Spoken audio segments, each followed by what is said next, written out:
Welcome to friendly education. ఈ వీడియోలోని సైకాలజీకి సంబంధించి ప్రాక్టీస్ బిట్స్ని చూసే ముందు మీలో ఎవరైనా ప్రీవియస్ వీడియోస్ కనుక చూడకపోతే ఛానల్లోనికి వెళ్ళి ఒకసారి చెక్ చేయండి. ఫస్ట్ బిట్ చూద్దాం.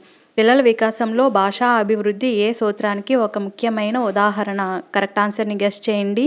మీకు ఈ క్వశ్చన్స్కి ఆన్సర్ తెలిస్తే కామెంట్ సెక్షన్లో కామెంట్ చేసేయండి. Correct answer option C. వికాసం క్రమానుగతమైనది. భాషా వికాసం ఒక నిర్దిష్ట క్రమంలో జరుగుతుంది. పిల్లలు మొదట శబ్దాలు చేయడం, తర్వాత చిన్న పదాలు పలకడం, ఆపై వాక్యాలు మాట్లాడడం నేర్చుకుంటారు. ఇది వికాసం ఒక క్రమమైన నమూనాను అనుసరిస్తుందని సూచిస్తుంది. కాబట్టి పిల్లల వికాసంలో భాషాభివృద్ధి అనేది క్రమానుగతమైనది. Next question. ఒక పిల్లవాడు ఒక నిర్దిష్ట వయసులో నడవడానికి నేర్చుకోవడం ప్రధానంగా దేని ఫలితం? కరెక్ట్ ఆన్సర్ని గెస్ చేయండి. Correct answer option A. పరిపక్వత. నడవడానికి కావలసిన శారీరక బలం మరియు నాడీ వ్యవస్థ యొక్క అభివృద్ధి సహజంగా ఒక నిర్దిష్ట వయస్సులో వస్తుంది. ఇది ప్రధానంగా పరిపక్వత వల్ల సాధ్యమవుతుంది. కాబట్టి పిల్లవాడు నిర్దిష్ట వయసులో నడవడం అనేది పరిపక్వత వల్ల సాధ్యమవుతుంది. Next question. పిల్లల వికాసంలో ఆట యొక్క ప్రాముఖ్యత ఏమిటి? కరెక్ట్ ఆన్సర్ని గెస్ చేయండి. Correct answer option C. ఇది శారీరక, మానసిక, సాంఘిక మరియు భావోద్వేగ వికాసానికి సహాయపడుతుంది. ఆట పిల్లలకు కొత్త విషయాలు నేర్చుకోవడానికి, సమస్యలను పరిష్కరించడానికి, ఇతరులతో సంభాషించడానికి మరియు వారి భావోద్వేగాలను వ్యక్తీకరించడానికి ఒక ముఖ్యమైన మార్గం. ఇది వారి సమగ్ర వికాసానికి తోడ్పడుతుంది. కాబట్టి పిల్లల సమగ్ర వికాసానికి ఆటలు తోడ్పడతాయి. Next bit. వికాసంలోని వివిధ అంశాలు పరస్పరం సంబంధం కలిగి ఉంటాయి అనే సూత్రానికి ఉదాహరణ? Correct answer option C. శారీరకంగా ఆరోగ్యంగా ఉన్న పిల్లలు తరచుగా మానసికంగా కూడా చురుకుగా ఉండటం. కాబట్టి వికాసంలోని అంశాలు పరస్పర సంబంధం కలిగి ఉంటాయి. Next bit. వికాసం వేగంలో భిన్నత్వం ఉంటుంది అనే సూత్రానికి ఉదాహరణ ఏమిటి?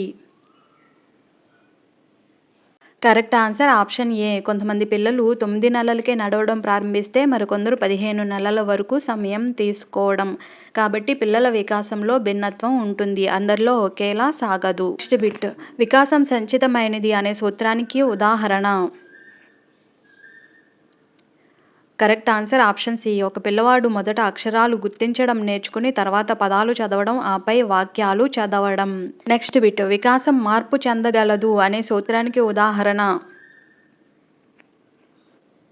Correct answer option B. సరైన శిక్షణ మరియు ప్రోత్సాహంతో ఒకప్పుడు వెనకబడిన పిల్లవాడు కూడా మంచి ఫలితాలు సాధించడం. కాబట్టి వికాసం మార్పు చెందగలదు.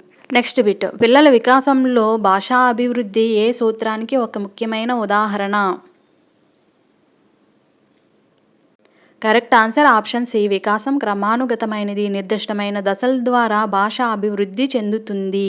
భాషాభివృద్ధి మాట్లాడడం, దశల వారీగా మాట్లాడడం అనేది క్రమానుగతమైనది. అదే నేర్చుకోవడం, రాయడం నేర్చుకోవడం అనేది సంచితమైనది. ఈ రెండు కన్ఫ్యూజ్గా ఉంటాయి, కొంచెం జాగ్రత్తగా పరిశీలించండి. Next bit. ఒకే రకమైన వాతావరణంలో పెరిగినప్పటికీ ఇద్దరు పిల్లల మధ్య వ్యక్తిగత భేదాలు కనిపించడానికి ప్రధాన కారణం ఏమిటి?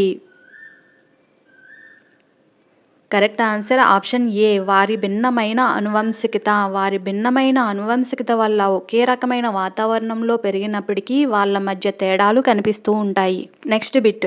కౌమార దశలో శారీరక మార్పులు వేగంగా జరగడం ఏ సూత్రానికి ఉదాహరణ? Correct answer option B. వికాస వేగంలో భిన్నత్వం ఉంటుంది. వివిధ దశల్లో వేర్వేరు వేగాలతో జరుగుతూ ఉంటుంది.